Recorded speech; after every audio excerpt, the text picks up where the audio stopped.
Alhamdulillah, bersyukur kepada Allah Subhanahu Wa Taala kerana pada pagi ini dapat bersama. InsyaAllah pada pagi ini saya akan sambung perbincangan kitab Mukhtasar Al-Um. Mukhtasar Al-Um. Bab yang akan kita bincang pada pagi ini adalah bab kalau mengikut kita asal ni bab ke-149. Hal-hal yang diperintahkan pada malam Jumaat dan siang harinya. Kena ingatlah kita bincang ni dalam konteks hari Jumaat ni sebagai hari ibadat, Sayyidul Ayyam itu. Baik. Qaul yang ke-744 744. Imam Syafi'i berkata, diriwayatkan daripada Abdullah bin Abi Aufa bahawa Rasulullah sallallahu alaihi wasallam bersabda, akthirus salah alayya yaumal jumu'ah fa inni ablaghu wa asma'u, qala wa yudha'ifu fihi as-sadaqah. Perbanyakkanlah oleh kamu berselawat kepadaku pada hari Jumaat, kerana sesungguhnya selawat itu sampai kepadaku dan aku mendengarnya. Ui mengatakan bahawa pahala sedekah pada hari Jumaat itu akan dilipat gandakan pahalanya. Itu Imam Syafi'i kemukakan riwayat ini. Baik, sebenarnya hadis ini termasuk dalam hadis targhib, galakkan supaya beribadat pada hari Jumaat. Dalam konteks syariat, bila sebut hari, dia bermula pada waktu maghrib. Malam dulu baru hari. Contohnya kita kata malam ni malam Sabtu, masuk waktu maghrib, itu dikira malam tu malam untuk hari itu, hari Sabtu lah. Maknanya kita hari ni hari Jumaat, mana semalam itu masuk maghrib itu dikira sebagai Jumaat. Jumaat kan 24 jam, sehari semalam itu, jadi malam itu. Itu maksud dia. Jadi perbanyakkanlah as-salah di sini maknanya selawat pada hari Jumaat. Cuma anak-anak sebutnya beginilah secara ringkas, sebab hadis ni pun telah kita jumpa dalam pengajian kita sebelum ini. Dia beberapa perkara di sini. Apa maksud selawat itu? Apakah selawat itu apakah selawat itu ada fenomena selawat dijadikan sebagai zikir seperti mana zikir subhanallah ke? Setakat yang anak belajarlah dan melalui pembacaan anak, tidak ada begitu. Tidak ada. Dan dari segi amalan sahabat pun tidak begitu. Padahal kita tengok banyak riwayat menyebutkan sahabat subhanallah, subhanallah, subhanallah wa bihamdihi dan sebagainya. Tapi kita tak jumpalah dari segi kenyataan secara riwayat menjadi amalan sahabat duduk diam-diam dengan Allahumma salli ala Muhammad wa ala ali Muhammad, begitu. Dalam bentuk selawat begitu. Bahkan hadis-hadis yang menyebutkan tentang anjuran supaya selawat, Nabi sebut, bila disebut nama aku, maka berselawatlah. Jadi dia beza tu, dia tidak sama dengan hak kita kata zikir. Zikir subhanallah dan dari segi pengamalan secara praktikal dia tidak sama. Sebab itulah Ibn Hibban semasa dia mengulas perkara ini, dia kata sebenarnya anjuran berselawat ini lebih merujuk kepada supaya disemarakkan perbincangan hadis. Sebab dengan baca hadis itulah akan banyak berlaku selawat. Sebab dia kaitkan bila sebut nama aku. Orang yang sebut nama aku tidak tak selawat tu kira sebagai kedekut lah. Tak akan, maknanya nak dapat syafaat Nabi tu sukar lah. Dan anda lebih setujunya itu. Sebab apa? Sebab kita tengok dalam sejarah sahabat, kita baca dalam konteks selawat ni, mana sahabat, begitu juga tabi'in, dia bukan buat misalnya contoh kita kata kalau ada tempat kita ni mana buat program khusus selawat perdana misalnya kan. Tu bagi anda tidak tepat lah. Bukan begitu maksud dia. Sebab kita kena tengok cara amal sahabat tu lagu mana. Tidak salah kita secara pribadi bila tiba ingat para Nabi, ingatlah kita buat Allahumma salli. Itu tidak salah, tidak jadi masalah. Ni maksudnya apakah kita boleh samakan bila kita sebut zikir misalnya subhanallah tu khusus, bukan selepas salat saja Nabi sebut tentang subhanallah. Bahkan dalam riwayat Bukhari, riwayat akhir dia pun sebutkan kalimatan kalimatan habibatan 'inda ar-rahman, kan? Thaqilatan fil mizan wa thaqilat khafifatan fil lisan wa thaqilatan fil mizan, subhanallahi wa bihamdi subhanallahil azim. Hak tu memang kita sebut gitu. Tak kira lah berapa ribu kali, waktu mana, bebas. Tapi selawat ni ada gitu, dari segi amal dia. Setakat yang anda jumpa lah, guru anda apa sebut, beberapa orang tanya pun tak ada. Tapi sunnah dia tu, mesti berselawat. Sebab itulah Ibn Hibban kata, hak ni galakkan supaya belajar hadis. Ataupun belajar hadis, maknanya perbincangan agama. Contoh kita belajar kitab sebab Imam Syafi'i dari segi metod dia, maknanya setiap tajuk tu dia mesti letak dulu apa sumber, apa dalil yang kita nak bincang tajuk ni, asasnya perbincangan daripada mana ia bermula, daripada Quran dan hadis. Itu ya. Cumanya ini hadis ni secara khusus hari Jumaat. Jadi sebenarnya tidak pelik. Sebab apa? Sebab hari Jumaat ni hari ibadat. Hari ibadat sebenarnya. Ibadat ni jangan kita ingat berzikir saja, salat tidak, ziarah tu ibadat juga tu. Semua tu dikira ibadat. Maknanya secara ruh Islamnya hari Jumaat ni jangan isi dengan perkara yang lara itu. Itu maksud dianya. Jadi daripada hadis ini Imam Syafi'i sebenarnya bermaksud untuk menyatakan bahawa antara amalan yang sepatut menjadi pengisian pada hari Jumaat adalah memperbanyakkan majlis ilmu itu. Itu maksud dianya, khususnya perbincangan tentang hadis. Guru saya sebut masa belajar dulu, kalau di tempat-tempat pengaji hadis secara khusus lah, saat sekali baca hadis 50. Sebab dia maksud nak tahu, huraian tu boleh bincang semula, memperdengarkan hadis. Dan kalau ada isu-isu kritikal dalam hadis-hadis tertentu yang perlu pada huraian, baru dia hurai. Jadi boleh baca banyaklah hadis. Itu salah satu bentuk pengajian hadis jugalah.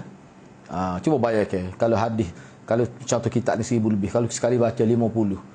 Misalnya kita ambil 2 jam, mana kita akan dapat maklumat yang banyak secara umum. Kalau bab-bab tertentu, hadis-hadis yang dikira sebagai gharib, kita bagi sedikit huraian. Itu pun banyak dah maklumat yang kita dapat. Itu satu bentuk pengajian. Dan di situlah akan berlaku, mana kalau 2 jam program tu, kalau kita kira setiap satu berapa kali kita berselawat kepada Nabi, cukup banyaklah. Kita ni 45 minit lebih kurang dalam satu sesi pun, sebanyak mana kita selawat tu kita sebut pada ingat pada Rasulullah tu lebih banyak lagi. Itu sebenarnya. Itu kan. Nabi kata akan sampai kepada aku dan aku dengar. Ini ulama kata khusus pada Nabi SAW. Ada juga yang sebut begitu. Satu kali saya nak sebut ini yang penting lah sebenarnya. Patut sedekah digandakan. Saya nak sebut satu kali. Isu orang dalam kubur boleh dengar berlaku ni, sebenarnya ada berlaku khilaf di kalangan ulama. Hak mana lebih kuat tu, kalau saya lebih kuat berpegang kepada yang kata maknanya tak dengar lah. Kalau dengar pun ada ketika Nabi bagi, Allah bagi dengar, boleh berlaku. Benda tu bagi saya kecil. Cuma yang dia jadi besarnya begini. Ada setengah pihak hanya dia sekadar nak menyatakan berdasar kepada setakat pemahaman dia melalui nah, bahawa mana orang dalam kubur ni boleh dengar. Adalah dalil-dalil dia.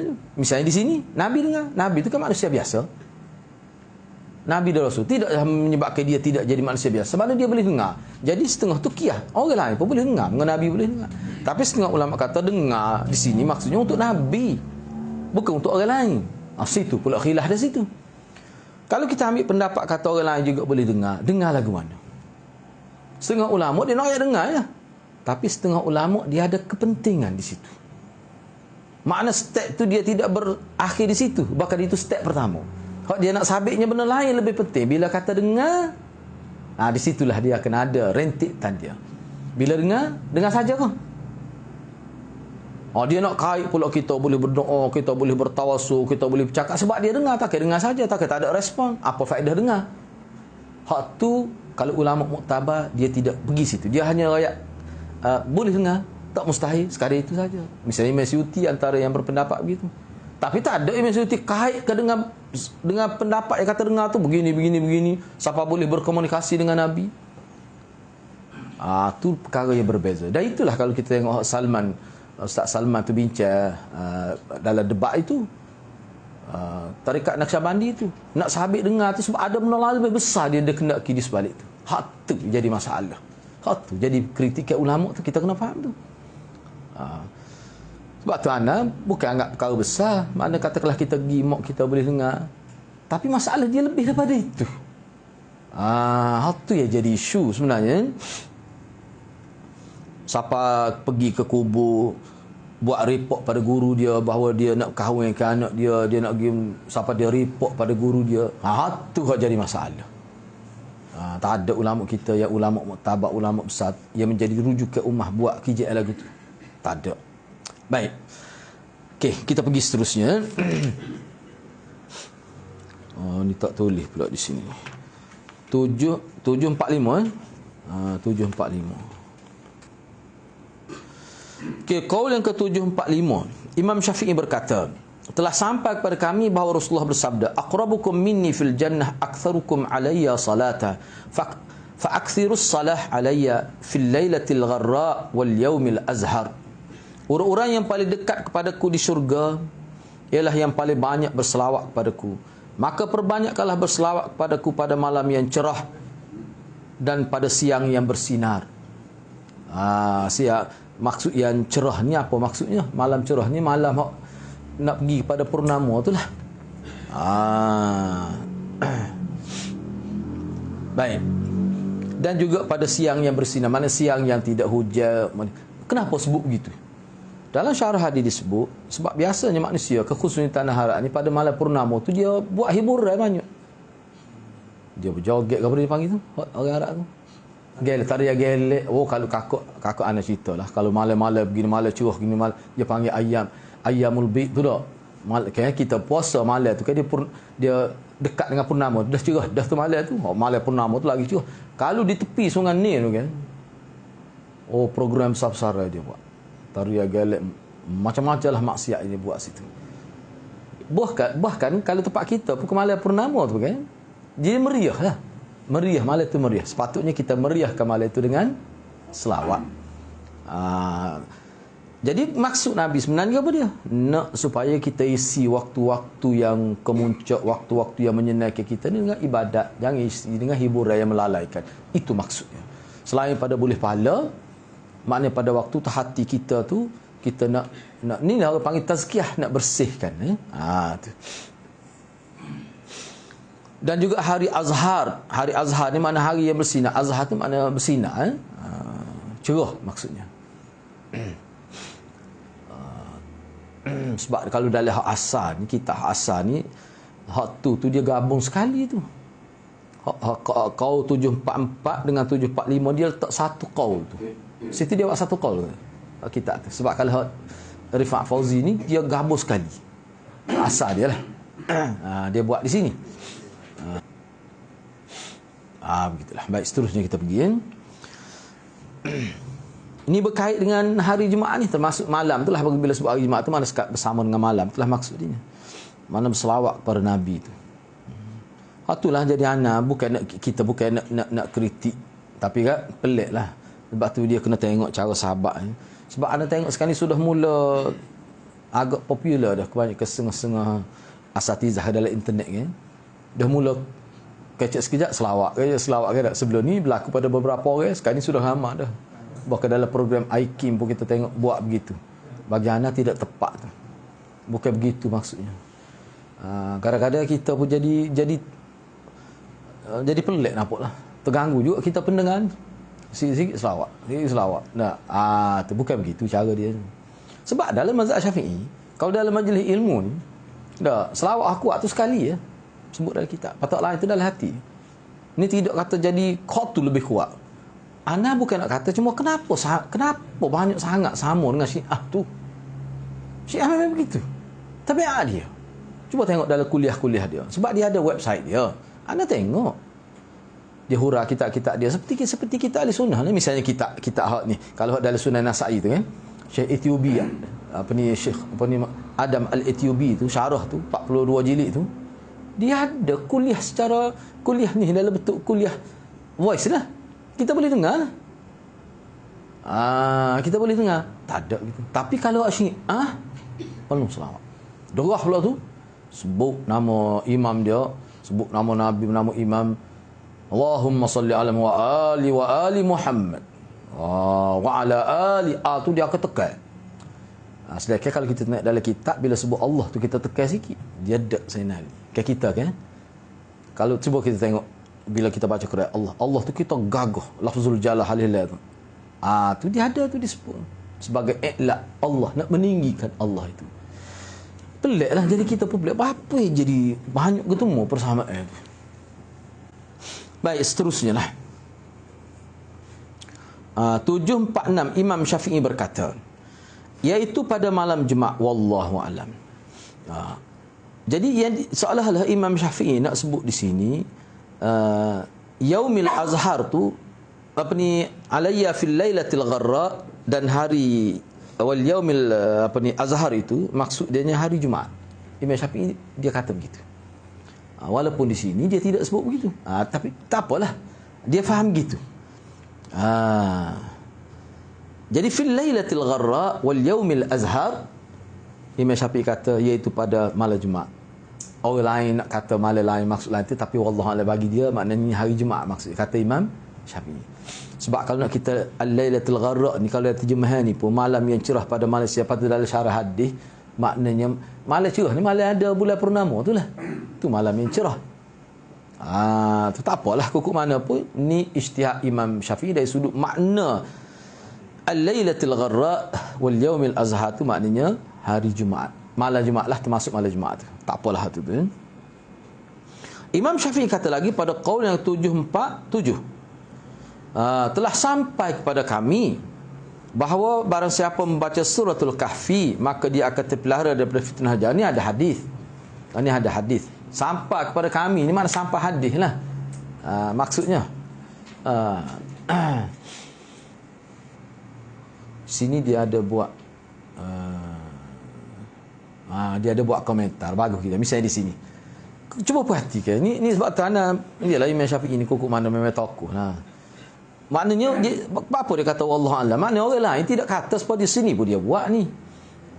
Dia misalnya di sini jadi muhakkik ini Rifat Fauzi ni kata lam asur alaihi inda ghair, saya tak tahu tu ada orang lain kata malam gharra dan yaumil azhar tu makna hari malam Jumaat dan hari Jumaat. Saya pun tak tahu tu. Maknanya ni macam Imam Syafi'i kata gitu. Dia sebut begitu.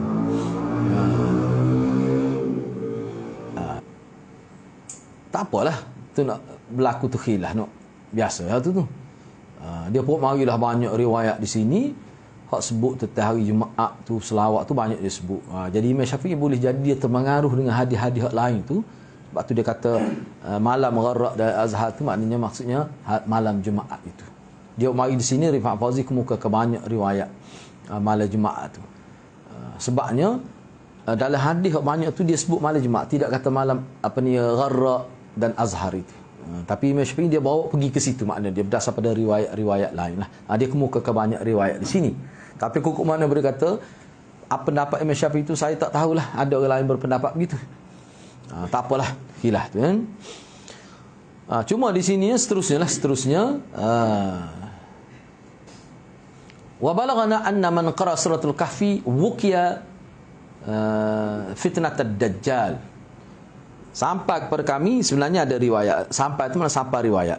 Mana siapa dia baca suratul kahfi maka dia akan terpelihara daripada fitnah dajjal. Suratul kahfi itu makna pada malam tu lagi.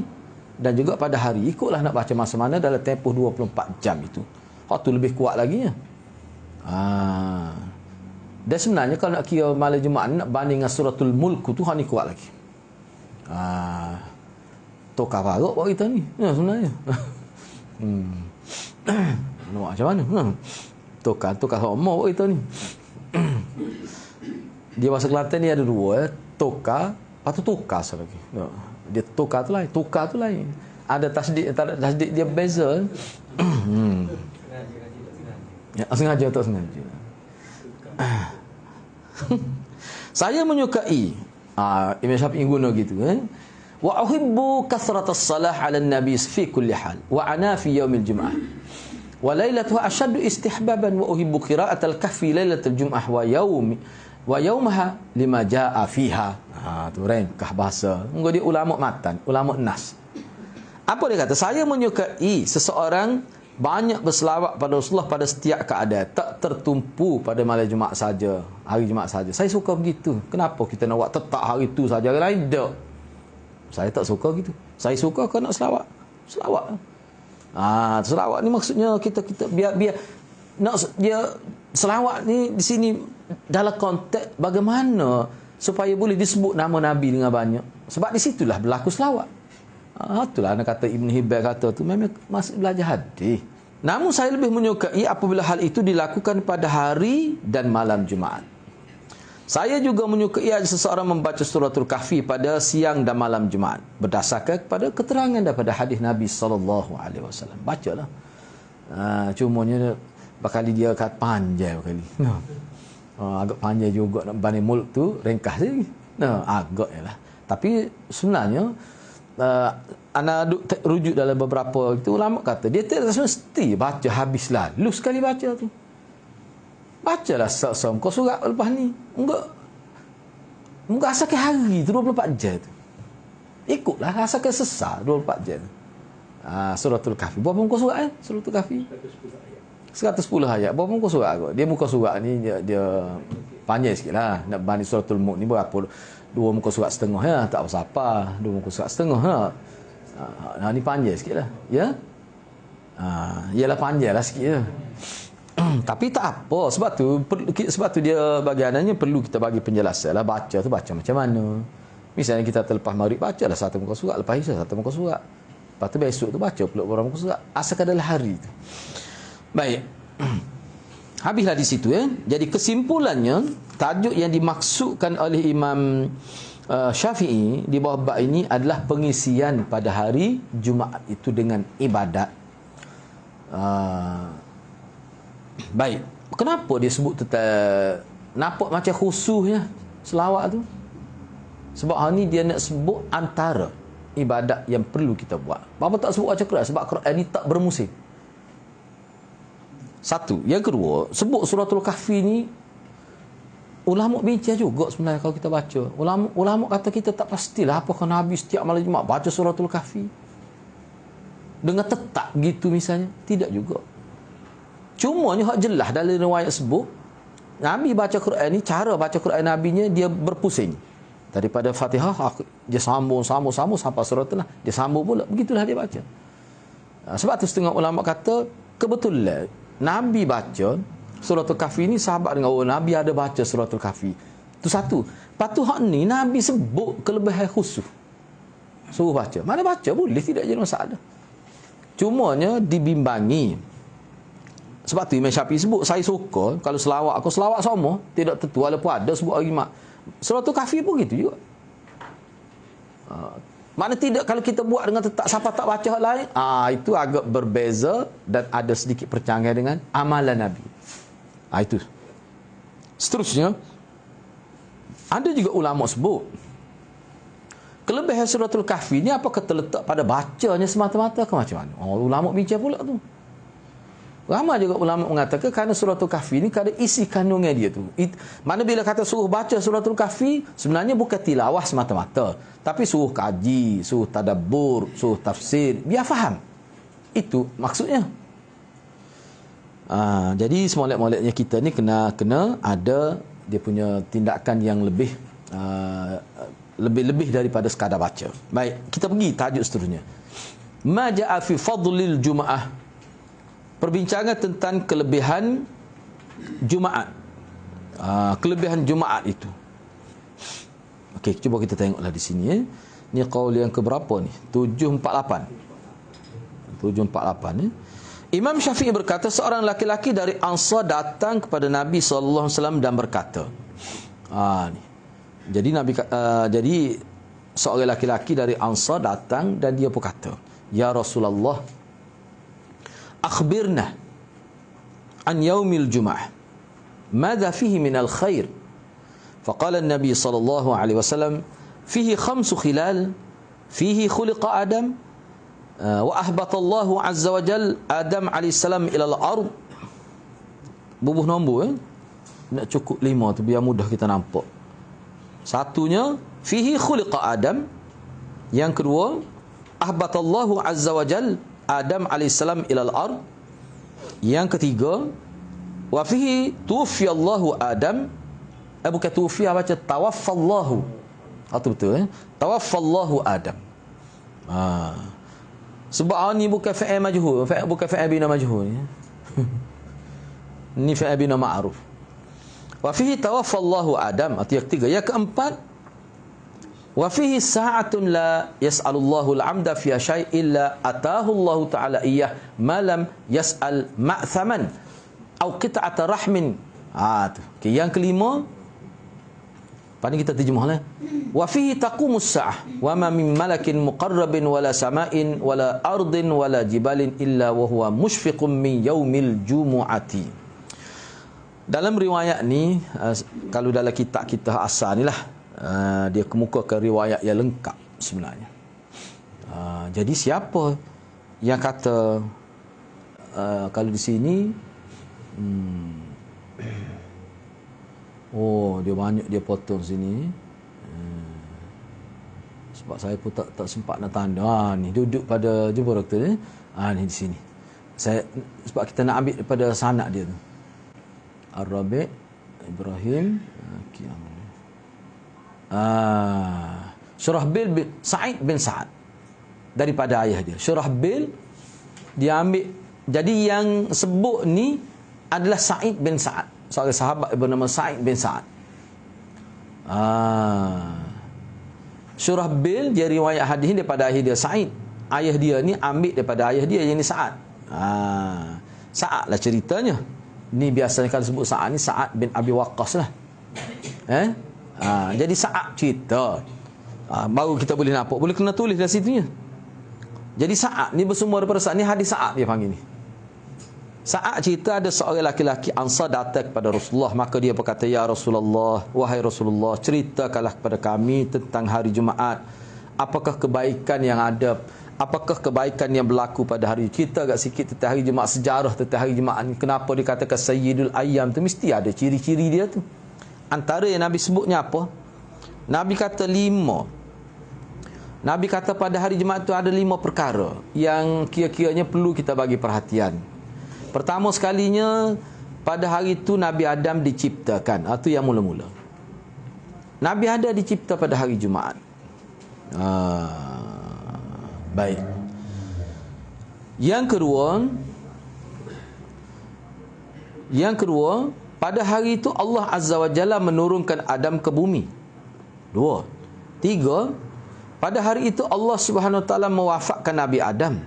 Itu yang ketiga. Yang keempat, pada hari itu ada satu waktu hari Jumaat ni. Tak tahulah waktu mananya. Mana ada satu saat. Saat ni boleh dalam bahasa Arab makna jam pun boleh. Saat ni boleh makna ketika pun boleh. Saat dengan makna detik pun boleh. Jadi nak terjemah sini tak sesuai. Kalau kita terjemah dengan erti jam, maksudnya 30 minit itu. Kalau sini betul dah ada terjemah ni. Pada waktu tu ada satu waktu, ataupun kalau anda nak ubah, ada satu ketika. Ada satu ketika yang mana apabila seseorang berdoa kepada Allah, memohon hajat kepada Allah, Allah pasti mengabulkannya. Allah pasti terimalah. Selama ia tidak meminta, selama dia tidak minta yang haram, dia tidak buat yang haram. Selama mana dia tidak memutuskan silaturrahim.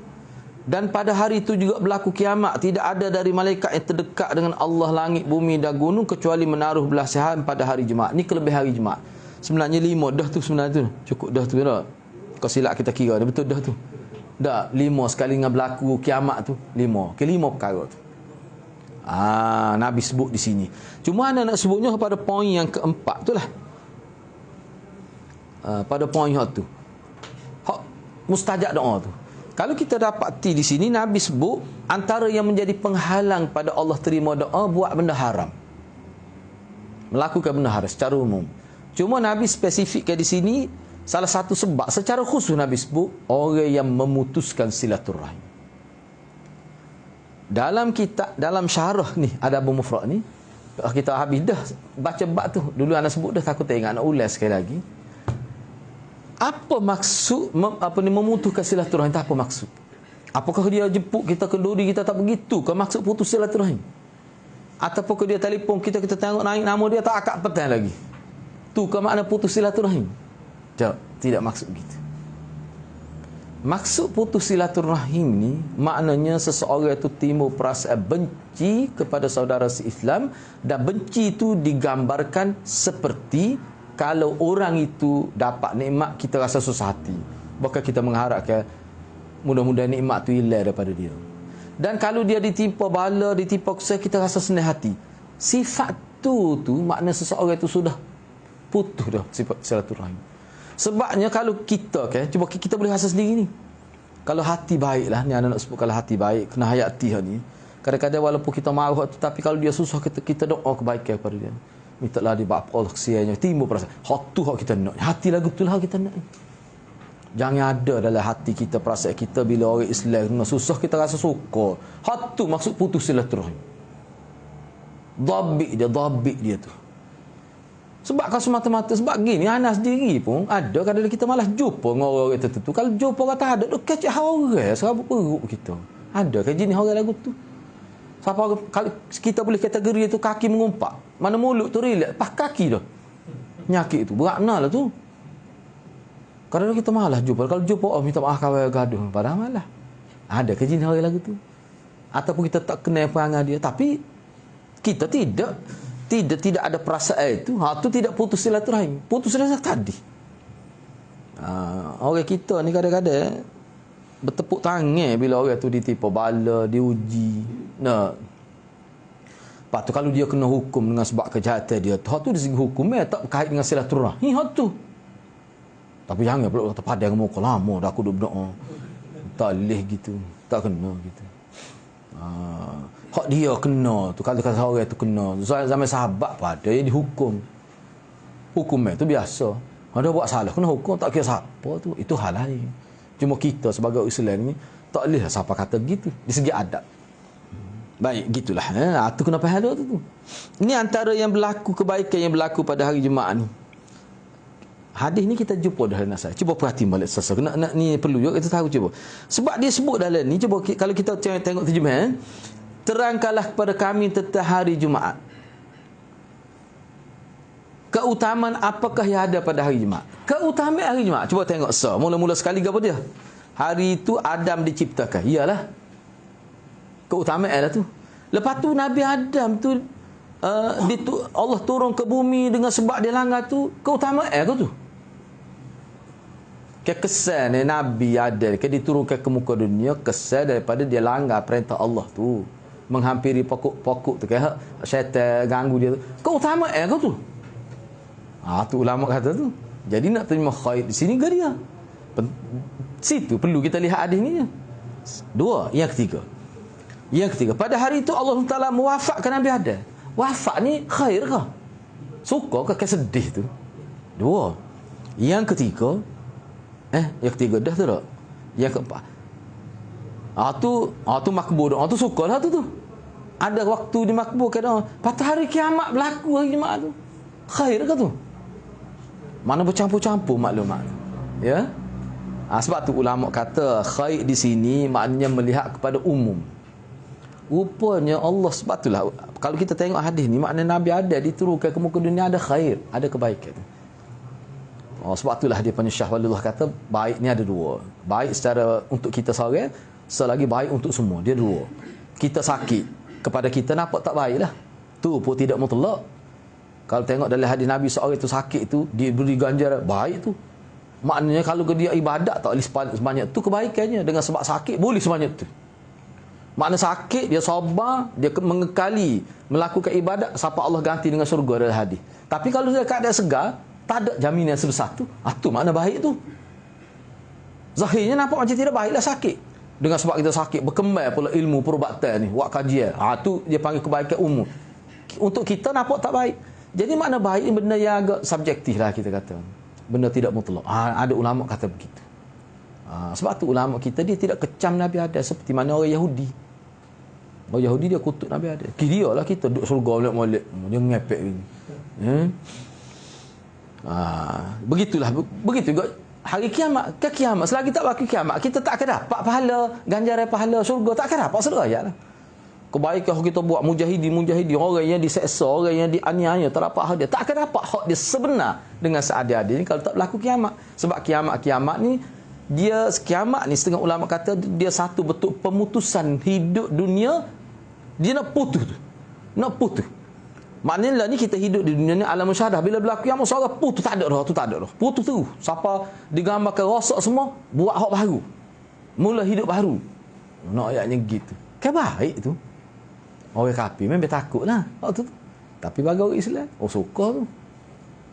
Jadi Allah janjikan untuk kita dapat, kita akan dapat selepas tu semuanya. Dari sudut tu. Tu kena faham lah.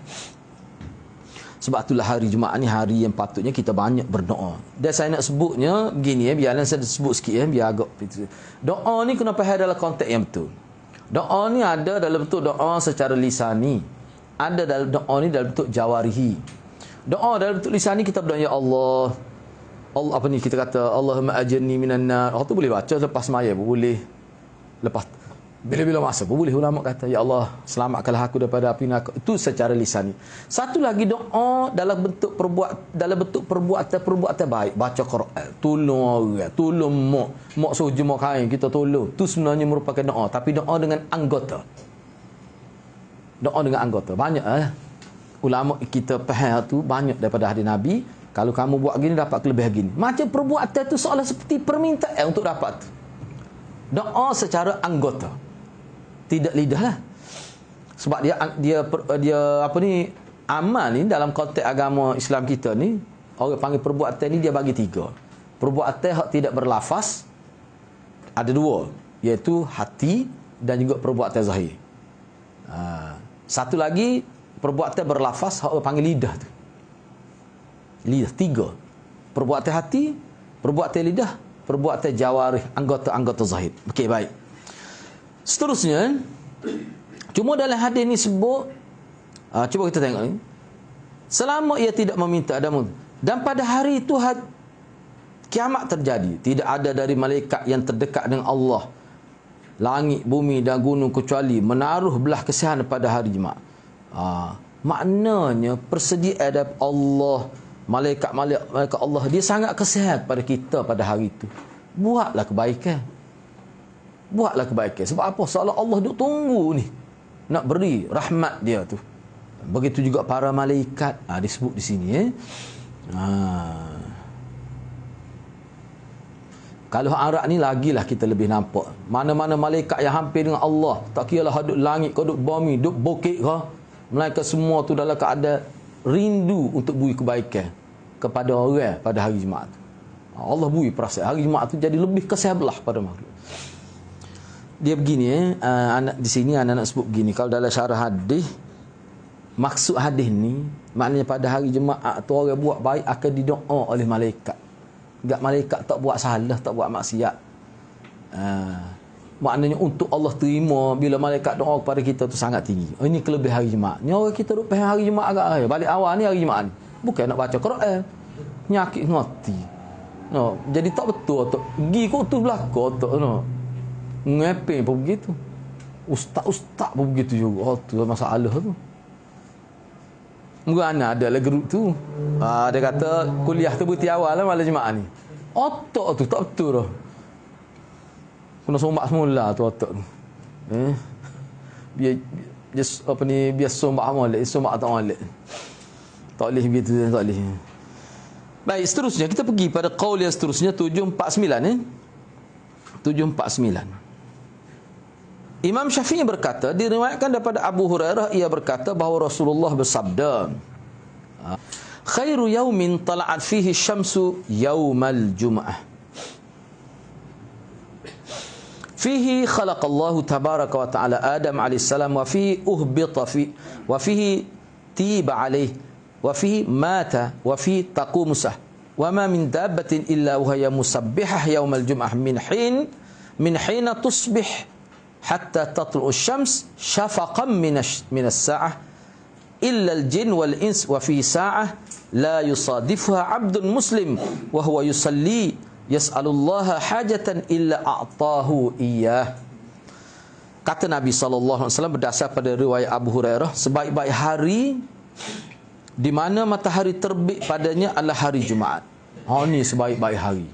Hari Jumaat ni sebaik-baik hari. Pada hari itu Allah Subhanahu Wa Taala menciptakan Nabi Adam. Pada hari itu Allah menurunkan ia ke bumi Pada hari itu Allah menerima taubat Nabi Adam.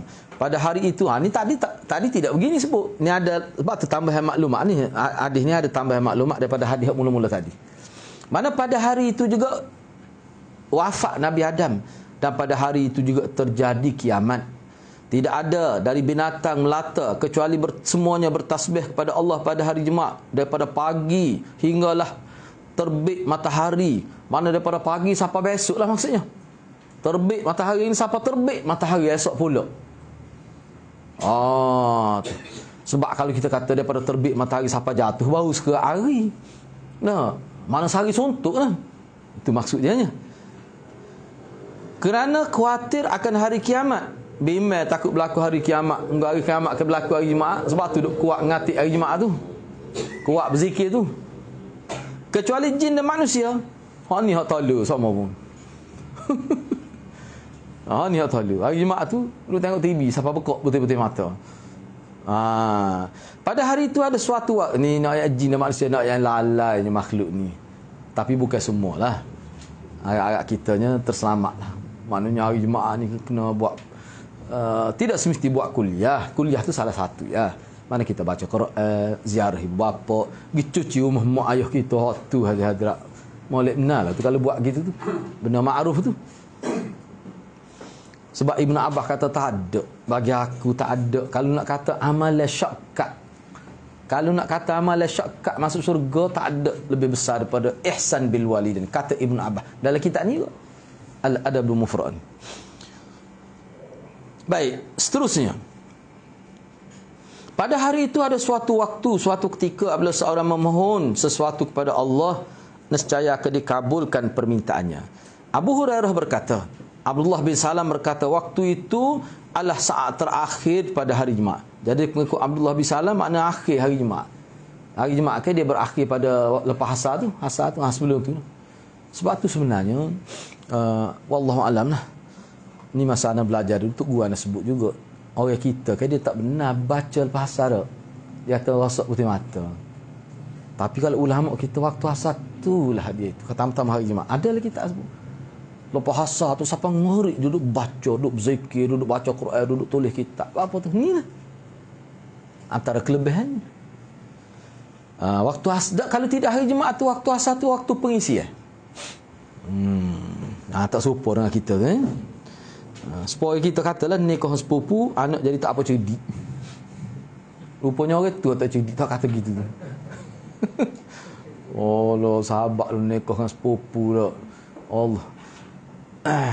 Anak sepupu nikah. Cuba tengok dalam kitab Al-Musaharah tu.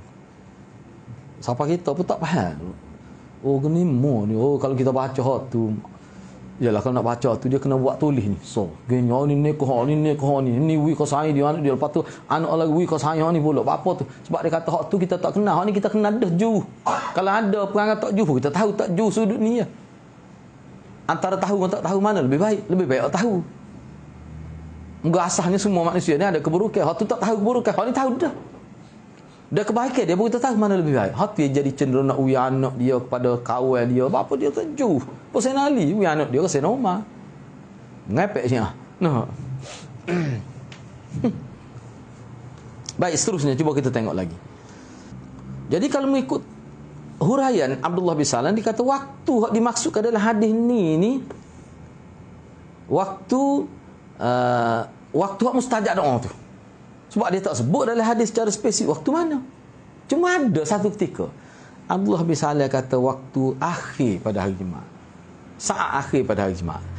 Maka saya berkata kepadanya, kata Abu Hurairah lah ni. Saya tanya dia, bagaimana hingga waktu itu boleh berada pada akhir waktu? Bagaimana mu boleh kata waktu yang mustajab itu adalah waktu akhir hari Jumaat tu? Mana kita kata lepas asar lah, sebelum nak masuk malam Sabtu tu. Kok mana gitu tu? Sedangkan Nabi sallallahu alaihi wasallam bersabda, la yusadiquha 'abdun muslimun wa huwa yusalli wa tilka as-sa'ah la yusalli fiha. Tidak bertepatan dengan doa seseorang muslim pada waktu salat dan ia sedang mengerjakan salat, dan akhir daripada Jumaat adalah bukan waktu untuk mengerjakan salat. Tu. Kok mana tu? Kamu kata waktu akhir tu, Jumaat tu, maknanya lepas asar lah. Sedangkan hari tu tak ada syariat salat. Salat ni ibadat terbesar. Kalau nak kita doa paling hebat waktu salat, tiba-tiba doa itu pada waktu hak tak boleh semaya. Ni saya bercakap ni tak termasuk dengan semaya jenazah lah. Tu tak usah kira. Hak tu tak ada waktu terlarang tu. Tahiyatul masjid tu boleh bila-bila masa pun. Tapi asasnya tak ada semaya sunat tu waktu tu. Kok mana tiba-tiba jadi waktu paling hebat berdoa, paling mustajab doa? Kok mana? Nampak macam bercanggah zahirnya. Faham tak maksud dia tu? Tu. Bila dia kata gitu, Abdullah bin Salam pun kata, seolah-olah Abdullah bin Salam kata, jangan tengok hadis tu saja. Kan Rasulullah ada sebut gini kan, man jalasa majlisa yantazirus salah fahuwa fi salatin hatta yusalli qala faqultu bala qala huwa dhaka.